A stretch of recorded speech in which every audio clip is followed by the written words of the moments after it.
ችግር ሲገጥማችሁ መፍትሄ ስታጡ ወደ እግዚአብሔር ተጨነቁ። አንተ ተው እንዲህ አይነት ዜና ሰምቼም አላቅም፣ ከአያቶቼ ከሳራም ከረብቃም ከነራሄልም አልሰማሁም፣ አብርሃም አባቴም እንዲህ አልሰማም። ሌሎቹም አባቶች ሴት ያለ ወንድ ምድር ያለ ዘር መቼ ነው አፍርተው የሚያውቁት? እንኳን ለዚህች ዕለት አደረሰን አደረሳችሁ።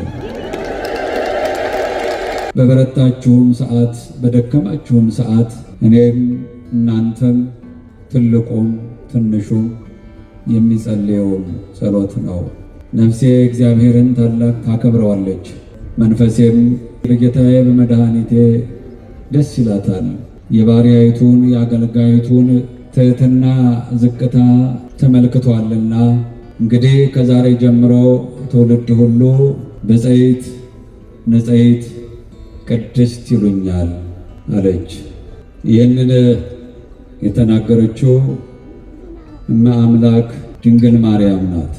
እንግዲህ ነፍሴ እግዚአብሔርን ታከብረዋለች ብላ ከተናገረች በኋላ የኔን የባሪያይቱን ትሕትናዬን ዝቅ ማለቴን አይቷልና ተመልክቶኛልና፣ እግዚአብሔር አይቶኛል፣ እግዚአብሔር ጎብኝቶኛል።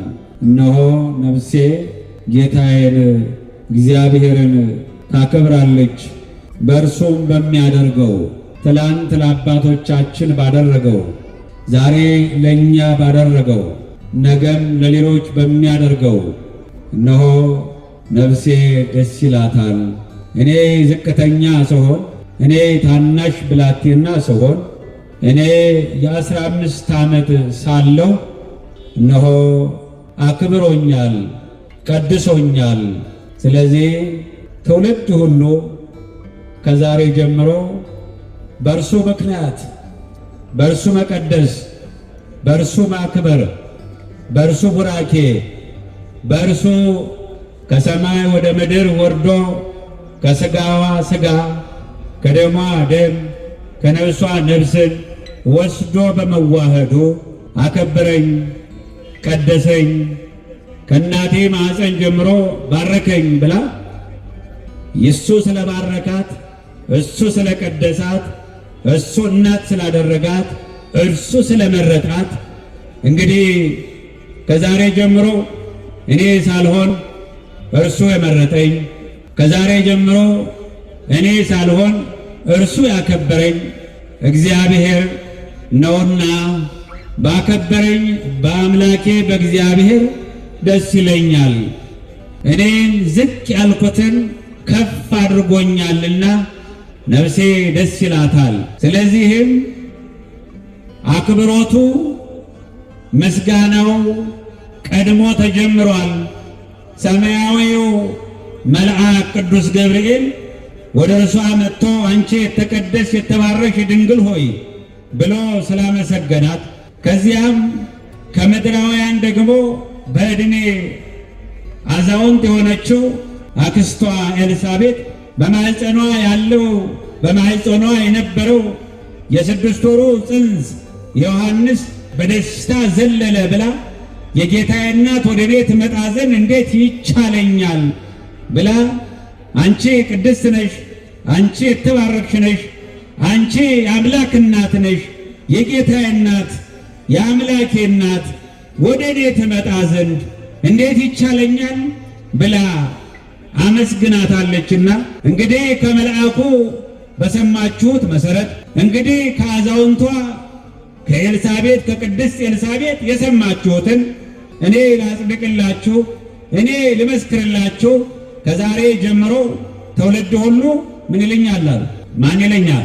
ብፅዕት እያልን እንድናመሰግናት የሰጠን እናት የሰጠን አምላክ እግዚአብሔር የተመሰገነ ይሁን። ይህች እናታችን ይህች ድንግል ማርያም ይህች ብፅዕት የሆነች ይህች እግዚአብሔር የመረጣት የባረካት እግዚአብሔር ያከበራት መላእክት ያከበሯት የሰው ልጆችም ያከበሯት ድንግል ማርያም እናቷ ቅድስት ሐና ናት። አባቷ ደግሞ ቅዱስ ኢያቄም ነው። ይህች እናት እነሆ እናትና አባቷ ልጅ አጥተው ልጅ በሚፈልጉበት ሰዓት ሀብት ሞልቷቸው እግዚአብሔር ዕድሜን፣ ጤናን፣ ሀብትን ሰጥቷቸው ልጅ አጥተው የኖሩ ናቸው። እግዚአብሔርን ለመኑት። እግዚአብሔርንም እባክህ ጌታ ሆይ ጎዶላችን ይሙላ፣ ልባችን ተሰብሯል፣ ስብራታችን ይጠገን፣ ወድቀናል፣ ከወደቅንበት እንነሳ፣ ታመናል፣ ፈውሰን፣ የማጣት ሕማም መጥፎ ነው፣ አጣን አሉና ለመኑ። እግዚአብሔርም ደግሞ እርሱ ያሰበውን የፈቀደውን ይህች በእውነት ከሌሎች የሰው ልጆች መካከል የተለየች ሁላችንም በአምላክ ዕቅድ በእግዚአብሔር ፈቃድ በአምላክ እሳቤ የተፈጠርን ነን። ነገር ግን ድንግል ማርያም ግን በዚህ የተለየ በአምላክ ልቦና ታስባ ትኖር ነበርና እሱ በፈቀደው እሱ በወደደ እሱ ባሰበበት እሱ ባቀደበት ዕለት እነሆ ራሳቸውን ለጠበቁ ለሚጾሙ ለሚጸልዩት ለሐናና ለኢያቄም በዚያ ሌሊት ሰጣቸው። በማኅፀን ዓለምን በእጇ ዓለምን የምታድንና የሚያድነውን የምትሸከመው ሰማይና ምድርን የፈጠረውን የምትሸከመው እውነተኛይቱ ኪሩቤል እውነተኛይቱ መንበረ ጸባዖት በማኅፀን አደረች። በዚያ ተጸነሰች። ተወልዳም በእናትና አባቷ ቤት 3 ዓመት ቆየች። እነሆ ከሰጠን ያንተን ላንተ እንሰጣለን ነበር የተባባሉት። ከእግዚአብሔር ጋር ቃል ተገባብተዋል። እናትና አባቷ ለአንተ እንሰጣለን አሉ። ለአንተ እንሰጣለን ሲሉ እግዚአብሔር በአንደበታቸው በልባቸው አድሮ ለእኔ ለሱ እንደምንሰጡ ሲናገሩ እርሱ ደግሞ ለዓለም ፍሬ የምታፈራ እውነተኛይቱ ዓለም የእግዚአብሔር ዙፋን የሆነችውን የእሱ ማደሪያ የምትሆነው ለእነሱ ሰጣቸው። የሚገርም እኮ ነው። ዓለምን የሚያጠግብ ፍሬ የምታፈራ ዛፍ ለእነሱ ተተከለ፣ ሰጣቸው። ለእነሱ ሲሰጣቸው እነሱም ከ3 ዓመት በኋላ ወደ እግዚአብሔር ቤት አምጥተው በእግዚአብሔር ቤት እነሆ እግዚአብሔር ሰጥቶን ነበረ፣ ለእግዚአብሔር አገልጋይ ትሆን እነሆ ተሰጥተናል አሉ። እነርሱ ለእግዚአብሔር ሲሰጡ እግዚአብሔር ደግሞ ለዓለም ሁሉ የምትሆን አደረጋት። በእግዚአብሔር ቤት በዚያ በ3 ዓመቷ ወደ እግዚአብሔር ቤት በገባችበት ሰዓት ሰዎች ነንና ሕፃናት ወደ ቤተ መቅደስ መጥተው በሕፃናት አቅም በቤተ መቅደስ እንዴት ትኖራለች? እንዴት ስናኖራታለን እያሉ ተጨነቁ። እውነት ችግር ሲገጥማችሁ መፍትሄ ስታጡ ወደ እግዚአብሔር ተጨነቁ። ሰውን ያስወግድልኛል ያቀልልኛል ብላችሁ ካሰባችሁ ሰው ራሱ ለእናንተ ሸክም ነው፣ እናንተም ለሰው ሸክም ናችሁ። ምክንያቱም ራሱ ሸክም ተሸክሞ የሚጓዝ ሰው ሌላ ሸክም ብታሸክሙት አይ እርዳኝ እንጂ እንዴት እረዳሃለሁ ነው የሚለው። አይችልም፣ አቅም የለውም ሰው። ስለዚህ አቅም የለንም እንዴት እናደርጋለን ሲሉ እግዚአብሔር ባቀደው በወደደው መልአኩን ላከና ድንግል ማርያምን ተቀብሎ በአንድ ክንፉ ጋርዶ በአንድ ክፍል ታቅፎ ምግብ መገባት፣ የሚጠጣ አጠጣት። በዚህ ሰዓት ነው ካህናቱ ሲጨነቁ የነበሩት፣ በዚያ በቤተ መቅደስ ሲያገለግሉ የነበሩት ሲያለቅሱ እንዴት ምን እናደርጋለን እያሉ ስጦታ አንገፋ ስጦታ ተሰጥተናል፣ ስጦታውን እንዳንቀበል እንዴት እናደርጋለን ያሉ እንደዚያ ሲጨነቁ መልአክ መጥቶ ታቅፎ ሲያገለግላት ባይናቸው አዩ። መላእክት የሚያገለግሏት ለመላእክት እንኳን ከፍ ያለች ድንግል ማርያም ገና በ3 ዓመቷ በቤተ መቅደስ ስትገባ መላእክት ሲያገለግሏት ካህናት ተመለከቱ። በቤተ መቅደስ እናትና አባቷ ቤት ከቆየችበት 3-4 እጥፍ በቤተ መቅደስ 12 ዓመት ቆየች። ከ12 ዓመት በኋላ በ15 ዓመቷ ልክ በ15 ዓመቷ ዕለት ምግብ ሲመግባት የነበረው መልአክ እነሆ እሱ በሰዓቱ ደርሶ ተመለሰ። ከዚያም በኋላ ግን ሌላ መልአክ ወደ እርሷ መጣ። እርሷ እንደምትናገረው ዮሐንስ አፈወርቅ እንደገለጠው እንዲህ ትላለች፣ ያቺ እግዚአብሔርን ነፍሴ ታከብረዋለች፣ መንፈሴ በእግዚአብሔር ደስ ይላታል።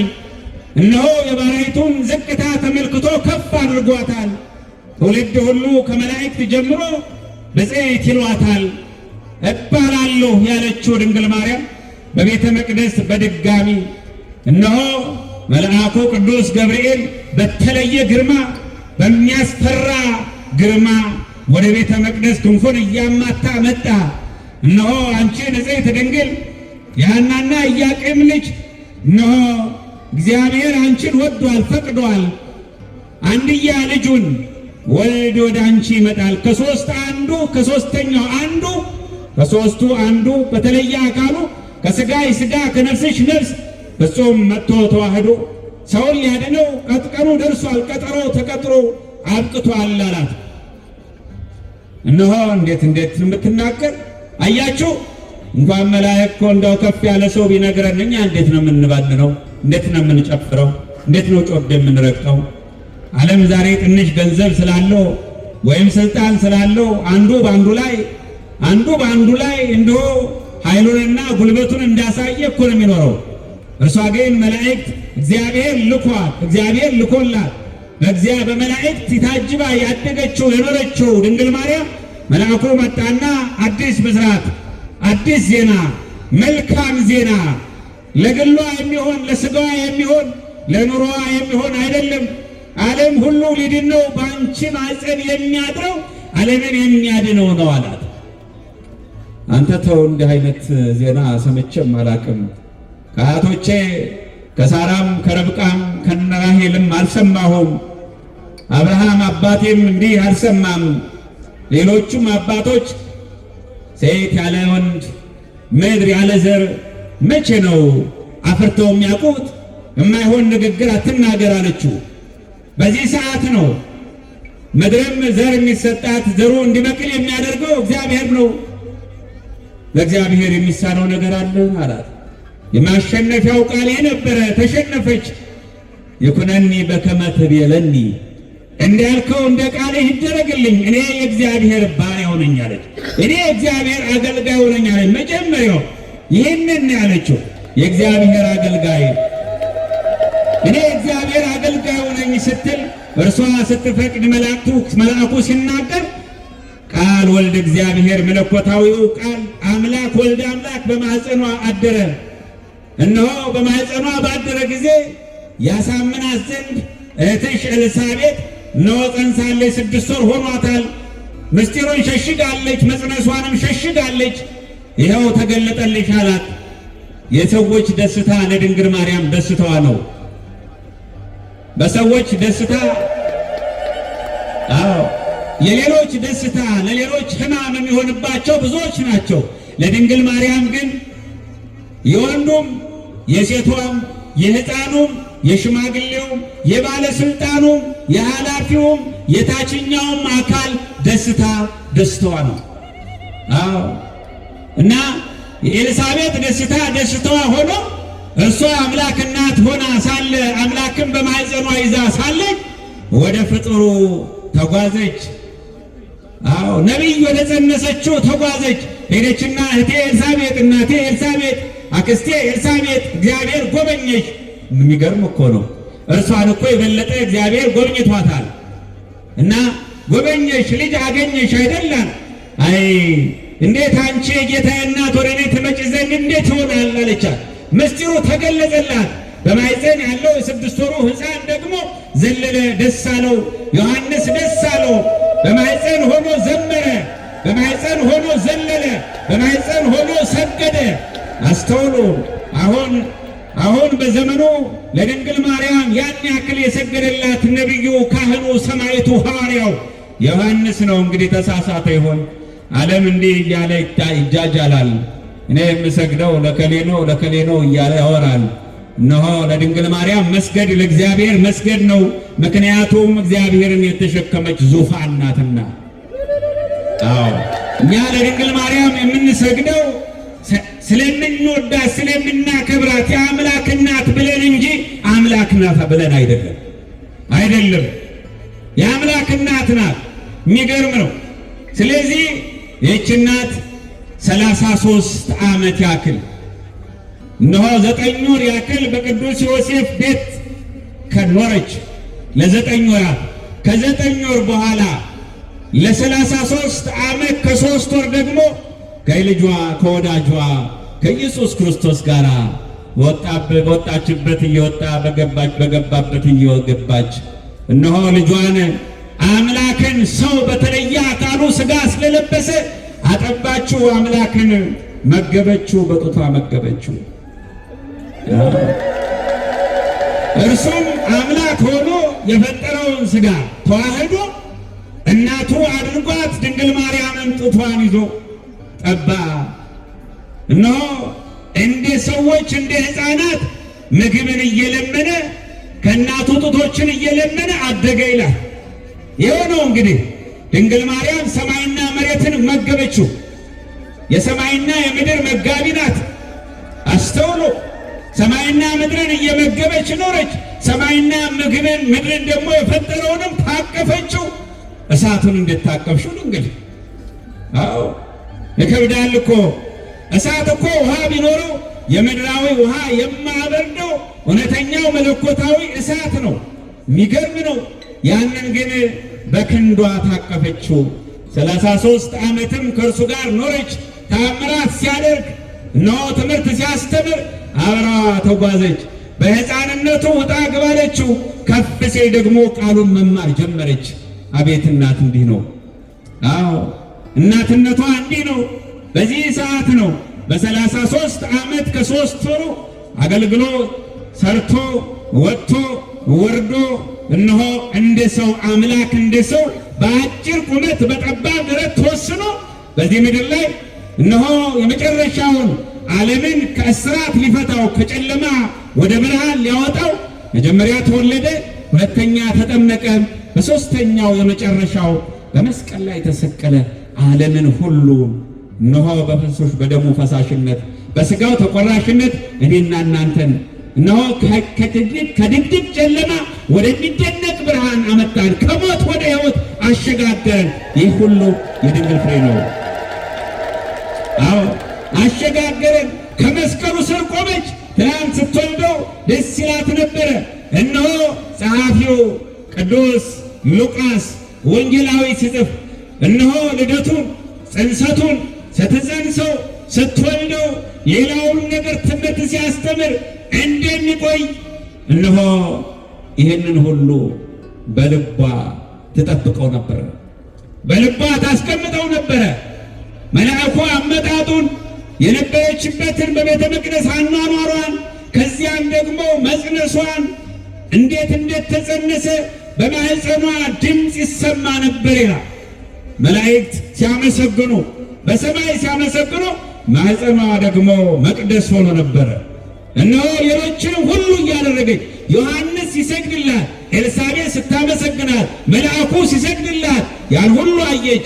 ከዚያም በኋላ ደግሞ በቤተልሔም ስትወልደው ከሩቅ ምስራቅ የጥበብ ሰዎች ነገሥታት፣ 3ቱ ነገሥታት መጡ። ሰማይና ምድር ሲታረቁ፣ ሰውና መላእክት ተገናኝተው የማያውቁ ሲዘምሩ፣ እነሆ በኮከብ እየተመሩ ሰብአ ሰገል ሲመጡ እረኞችን መላእክት ጠርቶ ለእረኞች የእረኞች አለቃ ሲገለጥላቸው እንስሳት ሲያሟሙቁት እያየች በልቧ ትጠብቀው ነበረ። አዎ ይህ ብቻ አይደለም። የሚያደርጋቸውን ታምራት በቃና ዘገሊላ ውሃውን ወደ ወይን ሲለውጥ እያየችው በልቧ ትጠብቅ ነበረ። በመጨረሻው ሰዓት እነሆ የትሕትና ሥራ ሲሠራ ሥጋውን ደሙን ቆርሶ እነሆ ብሉ ጠጡ ሲል የደቀ መዛሙርቱን እግር ሲያጥብ ምን አይነት ትሕትና ነው! አምላክ እንዲህ ወርዶ ዝቅ ብሎ ሲያደርግ ትመለከተው ነበረ። በልቧ ትጠብቅ ነበረ። ይህን እያደረገች እያየች ቆየች። እስከ ቀራንዮ የተጓዘውን ጉዞ ተመለከተችው። ከቤተልሔም እስከ ቀራንዮ፣ ከቤተ መቅደስ እስከ ቀራንዮ ድረስ ያለውን ጉዞ በልቧ እየጠበቀች ታስበው ነበረ። እናም በመስቀል ላይ ተሰቅሎ እነሆ ደሙ ሲፈስ ሥጋው ሲቆረስ ድንግል ቆማ ታለቅስ ነበረ። ይህ አይደለም፣ ይህ ብቻ አይደለም። በመስቀል ላይ ተሰቀለ፣ በመቃብር ተቀበረ። በሦስተኛው ቀን ሞትን ድል ነስቶ ድል አጥጎ ሲነሳ ሁሉ አየችው። በልቧ ተጠብቀው ነበር። ይሄንን ሞት ራሱ በአያቶቿ ከአዳም ጀምሮ እስከ እናትና አባቷ ከዚያ ክርስቶስን እስክትወልድ እሱ ሲሰቀል ድረስ የነበሩትን ዘመዶቿን፣ ቤተሰቦቿን፣ ወገኖቿን እያነቀ ወደ ሲኦል የሚሄደው ራሱ ሞት ሲሞት አየችው። ከዚህ በላይ ምን ደስታ አለ? ዘላለማዊ ሞት በዘላለማዊ አምላክ ሲገደል ሲሞት አየችው። ዲያብሎስ ሲታሰር፣ አሳሪው ሲታሰር አየችው። አዎ ገዢ ነኝ ያለው ሲገዛ አየችው። ይህንንም በልቧ ትጠብቀው ነበረ።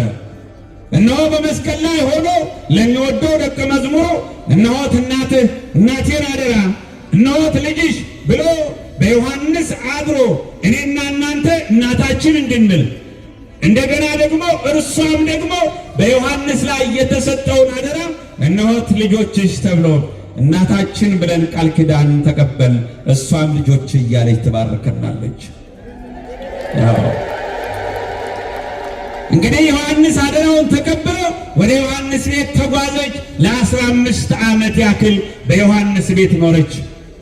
ከ15 ዓመት በኋላ እነዚህን ሁሉ ስደምሩ 64 ዓመት ይሆናል። በ64 ዓመቷ እነሆ ድንግል ማርያም ወደ ልጇ የምትሄድበት ሰዓት ደረሰ። እነሆ ሞት ወደ እርሷ ሲመጣ እኔ ልሞት አይገባም አለች። ጌታ ወደ መድኃኒተ ዓለም ኢየሱስ ክርስቶስ ራሱ መጣና እናቴ ልትሄጂ ይሻላል፣ ልታርፊ ይገባል። ይህ ዓለም ጎስቋላ ነው፣ እንኳን ላንቺ ለእኔም አልሆነም፣ እኔንም ሰቅሏል። ነገር ግን የእኔ መሰቀል ለዓላማ እናንተን አንቺን ቤተሰቦች እነሆ ሰው የተባለውን ሁሉ ለማዳን ቢሆንም ዓለም ጎስቋላ ነው፣ እሾካማ ነው፣ ተናዳፊ ነው፣ መርዛማ ነው።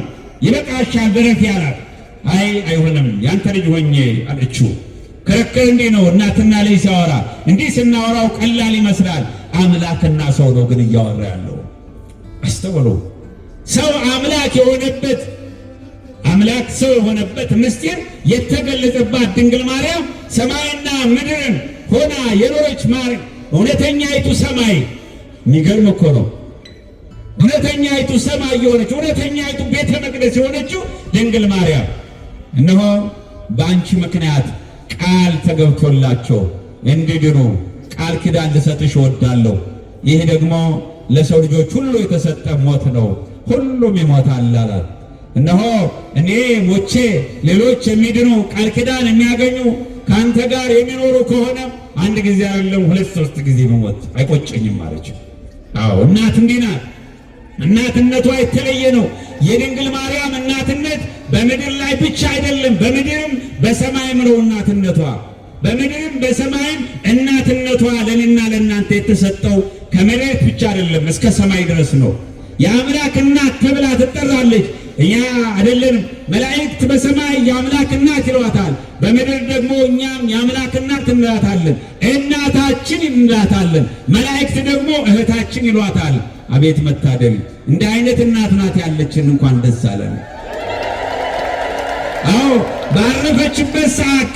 ባረፈችበት ሰዓት እነሆ ደቀ መዛሙርቱ ጌታ ደቀ መዛሙርት ሐዋርያት ሊቀብሯት የተቀደሰውን ሰውነቷን ይዘው ሲጓዙ እንግዲህ አሁንም ደግሞ ክርስቶስን የሰቀሉ በክርስቶስ ላይ ምቀኝነት የተነሱ ልጇን ለመስቀል የታገሉ ታግለውም ያልተው የሰቀሉ ሁሉም እነሆ ልጇ ወዳጇ ሞተ፣ ሰቀል ነው፣ ቀበር ነው፣ ተነሳ ብለው አወሩ። አሁንም ደግሞ መቀበር የለባትም ብለው ቅዱስ ሰውነቷን ሊያቃጥሉ አሰቡ። በዚህ ሰዓት ነው አንዱ በጣም የክፋቱ ክፋት እጁን አነሳ። ቅዱስ ሰውነቷ ያለበትን አልጋውን ሲይዘው የታዘዘ መልአክ ከላይ ወረደና እጁ ተቆረጠ። የክፉ ክፋት የሚሰሩ እጆች ይቆረጣሉ። አዎ ክፉ የሚሰሩ ክፋት የሚያስቡ እነሆ እጃቸው ይቆረጣል። ለሌብነት፣ ለድብድብ፣ ለጸብ፣ ለመግረፍ ዝም ብሎ በማዶ ተነስቶ ጉልበት አለኝ፣ ስልጣን አለኝ፣ ኃይለኛ ነኝ፣ ገንዘብ አለኝ ብሎ እጁን እየሰነዘረ ሰውን ለሚያደማ፣ ሰውን ለሚገርፍ፣ ሰውን ለሚያሳድዱ እጆች ወዮላቸው፣ ይቆረጣሉ። አሁንም ከባድ ነው። ስለዚህ በዚህ ሰዓት የታውፋንያ እጅ ተቆረጠ። እነሆ ሲቆረጥበት ሁሉም ደነገጡ፣ ሐዋርያት ሳይቀሩ ሸሹ ይላል። እና በዚያን ሰዓት ዮሐንስ ብቻ ነበር የቀረውና ዮሐንስንና ድንግል ማርያምን ጌታ መድኃኒተ ዓለም ኢየሱስ ክርስቶስ ይዞ ወደ ገነት ወሰዳቸው። በገነት በዕፀ ሕይወት ስር አስቀምጦ ዮሐንስም አደራውን ለልጇ ሰጥቶ ተመለሰ። ዮሐንስን ጠየቁት። እነሆ ዮሐንስ የት ነች እናታችን? የት ገባች አሉ። ልጇ ወዳጇ ኢየሱስ ክርስቶስ በኤደን ገነት በዕፀ ሕይወት ስር አስቀምጧታል አሏቸው። አስቀምጧታል፣ በዚያ ነች ያለችው አሉ። ነገር ግን ታውፋንያ እጁ ተቆርጦ ቀረ ወይ ብለን ስናስብ ታውፋንያ እጁ ተቆርጦ አልቀረም። ማምላክ ድንግል ማርያምን ቅዱስ ጴጥሮስም ቅዱስ ዮሐንስም ለምነው እሷም ከልጇ ከወዳጇ አማልደው። የሚገርም እኮ ነው። ሰው ለጠላቱ ይጸልያል። ክርስቲያኖች ለጠላታችሁ ጸልዩ፣ ለሚያሳድዷችሁ ጸልዩላቸው፣ ለሚረግሟችሁን ደግሞ መርቋቸው ተብሎ ተጽፏልና ራሱ ኢየሱስ ክርስቶስ በድንግል ማርያም ምልጃ በሐዋርያት ልመድ ጸሎት እጁ እንዲመለስለት ተደረገ። እግዚአብሔር የተመሰገነ ይሁን።